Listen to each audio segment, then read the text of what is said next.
I'm Jessie Draper, the Valley Girl. Valley Girl. Let's talk business. I'm like the Valley Girl. Milk and Honey is an e-commerce website that allows women to design their own shoes from a wide selection of styles and colors. Milk and Honey is based in LA. Dori and Howard is the co-founder of Milk and Honey. I love shoes. Well, here we are with Dori Howard of Milk and Honey. So I've been dying to get you on the show. I'm happy to be here. Thanks for having me. Of course, I'm so excited. So Milk and Honey, amazing company. Tell my audience, what do you guys do? What is Milk and Honey? Milk and Honey is basically every woman's dream come true. It's if you've ever been in a department store and you're looking around and you're thinking, I'm not looking for anything crazy. I just want to find a pair of navy blue pumps, or I just want to find a nude 3-inch wedge, right? You're looking for a shoe and you can't find it. Milk and Honey is the answer to that. We created a website where women can come design their own shoe, and then we create it specifically for you.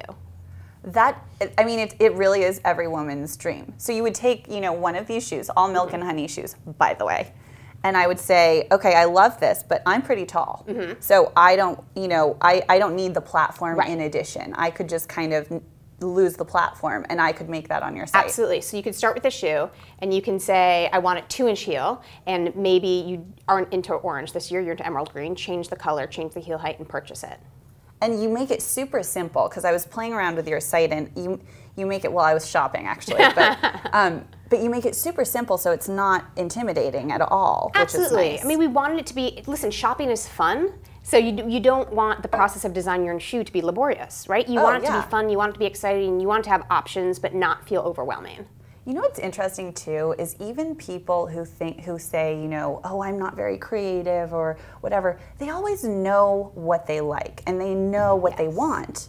And so this is so funny because you go to the shoe store, I feel like every single person has had that moment where it's like, well, I want that, but a little different. Exactly right. And listen, we certainly have customers that come up with the craziest striped bow, glitter back, bright purple front, like crazy, crazy shoes. But for the most part, it's for women that know what they want, right? Because these are our bodies that we've had a really long time. Yeah. And I know what heel height I can walk in. I know that I'm better with an ankle strap because I look a little definition at my ankle because I'm borderline cankly, so a pump doesn't look great. We know what works for us. I love an open toe, I don't like a peep toe. So I have very specific views, and I think most women have an idea of what they want. I love that you turned cankle into an adverb. Borderline cankly. Borderline, yeah, you're borderline I'm on the edge. cankly. I am borderline cankly. I broke my ankle, it's been swollen. Not even true.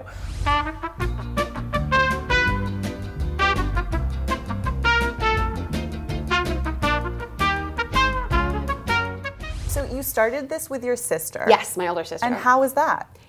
It's fantastic. I mean, it's crazy. It's family, and we're sisters. So we have years of baggage. But fact of the matter is, she is brilliant. She's super motivated. I trust her more than I trust anyone in the world. And this was her idea. She came to me and said, I want to do this. And I, of course, was like, that seems crazy. How are we ever going to pull this off? And she said, we've done crazier things, so let's figure it out. So we did, and it's been spectacular. I couldn't imagine doing it with anyone else. And you came from filmmaking. Yeah, so I used to be a studio executive, and I worked at Disney and New Line and Paramount, and worked on big, huge Hollywood movies. So this is a little bit different, but the same kind of huge problem, how do we fix it? Big product, how do you make it? I mean, there's certain similarities for sure. So have you taken a lot? Do you feel like you've taken a lot from that experience and implemented it here? Yeah, I mean, the thing I feel like I took the most is when I was probably going back to my assistant days. I was working at Miramax as an assistant, and one of the lessons I learned there was sometimes no is not an option. And it was just some crazy boss that needed a thing in Toronto Film Festival and FedEx and a Sunday, and one of these things where you think, it's impossible, I absolutely cannot get this thing to her hotel room in 12 hours that she needs it. And the woman I was working for just goes, sometimes no isn't an answer, figure it out. And that attitude and that get it done mentality is really what I take to this, because every day there are new challenges and you have no idea how to handle them, but you figure in an hour and a half I need to be on a phone call and I need to have the answer, so you just figure it out. It's a world of yes. It is a world of give me 5 minutes.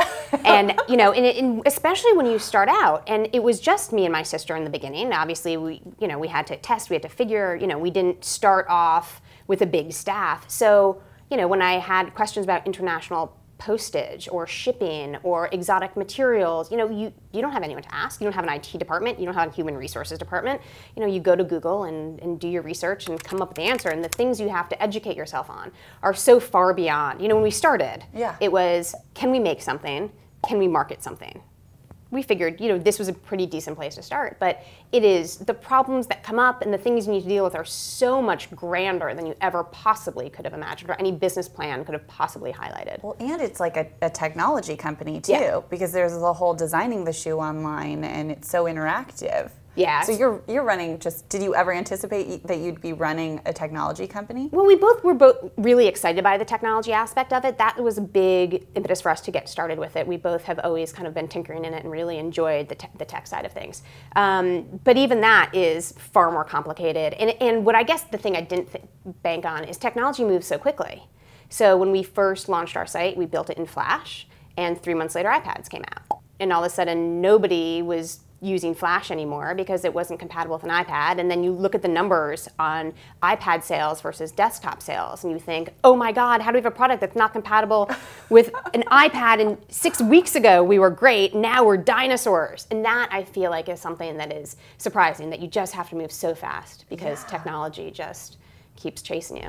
Now you started out of Launchpad. Yes. Launchpad LA. And how was that? It was an amazing experience. I mean, Launchpad is an accelerator program based in Santa Monica. And we were at an interesting crossroads with our company where we were up and running, we were shipping product, but really needed to amp things up, really needed to take things to the next level. And sometimes it gets hard when it's just the two of you. Or at that time, I guess we were 3, maybe 4, in getting outside perspective, getting help from mentors around town, getting really, really accomplished, smart people to sit down with you and say, what are your problems? What's keeping you up at night? And to have that access to these people was just invaluable. What's it like being a woman in technology?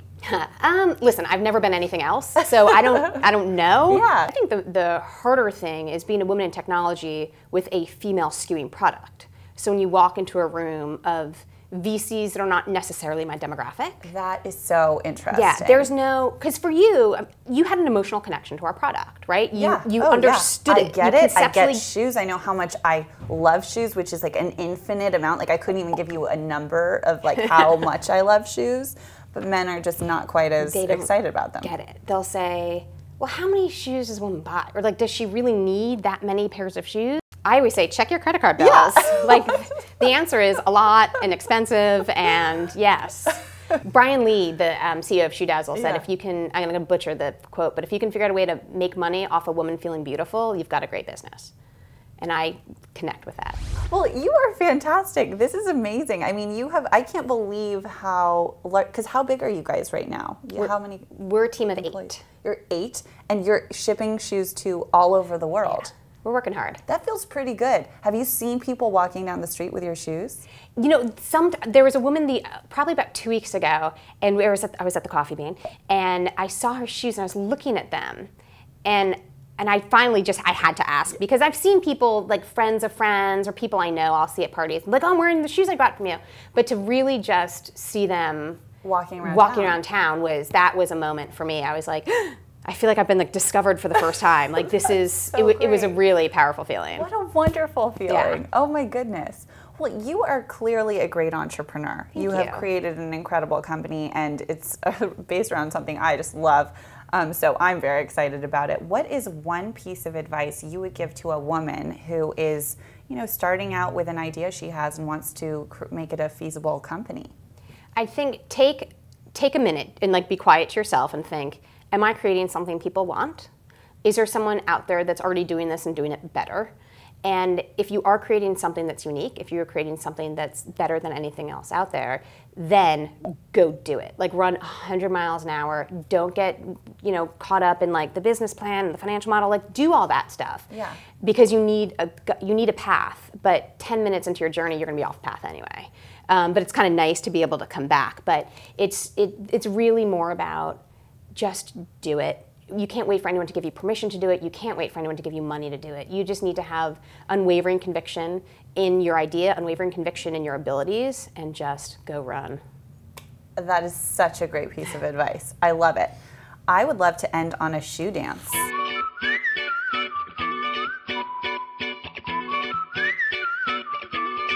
and right.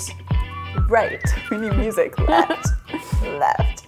Cross to the front. Cross to the back. I don't know what music I'm doing this to right now. It's the song in your heart. In my heart. do a little shimmy. I'm like the Valley Girl. And I'm like Dori from Milk and Honey. That was good. Thanks. Dori's just such a cool name. Thanks. Tell my parents. I will. And now it's time for your Dits moment. Tango, snake charmer. Snake charmer. Why am I blanking on that? I got a snake charm up the town with those. Yeah.